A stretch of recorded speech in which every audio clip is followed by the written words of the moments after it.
Hiya Paul, it's great to see you up on the range again yesterday. Super session and as always good fun.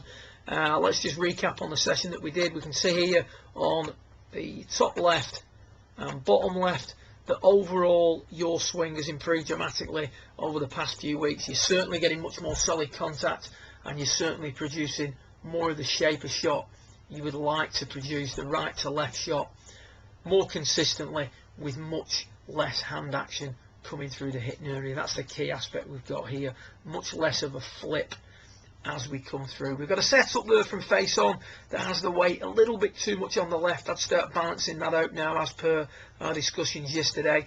You know, get something where stand with your weight 50-50 and then just bump a little bit of weight onto that left side. Having said that, we make a good centered turn.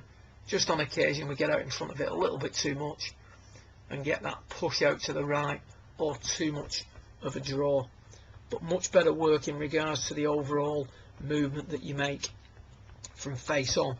When we look at it from down the line, one of the issues we have is that from a pretty good backswing position, let's get rid of that line again.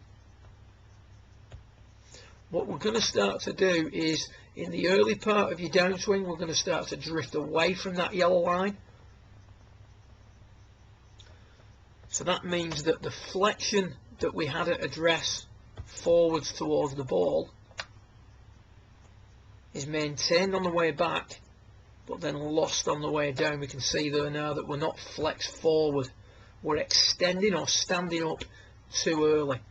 So from a good setup position, a good top of the backswing position, we extend a little bit too early.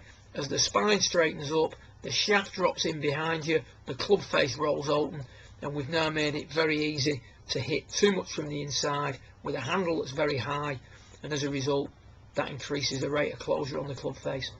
So the key move here now is from the top is to return to forward flexion. We can see we don't actually do that.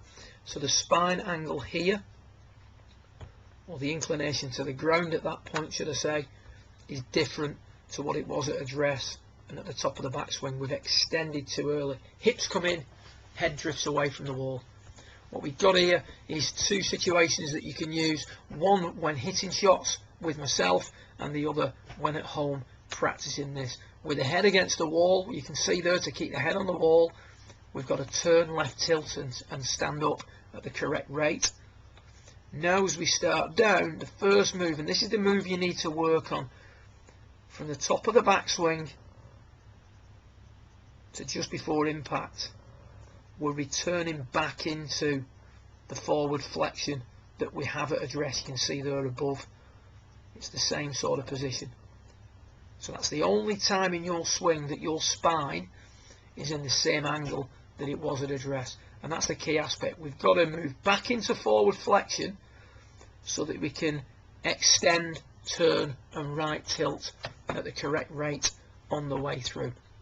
If we take a little look at that when you're hitting a shot, we're going to see now I've got a club placed across the front of your head, taking it back, coming down, we just drift off it a little bit, then get back onto it, and as a result the club exits a little bit lower. We'd like to see that done a little bit more correctly, but this is early days. We drift off, then we drift back onto it, but it's a much better attempt at the downswing than what we're seeing here on the bottom left.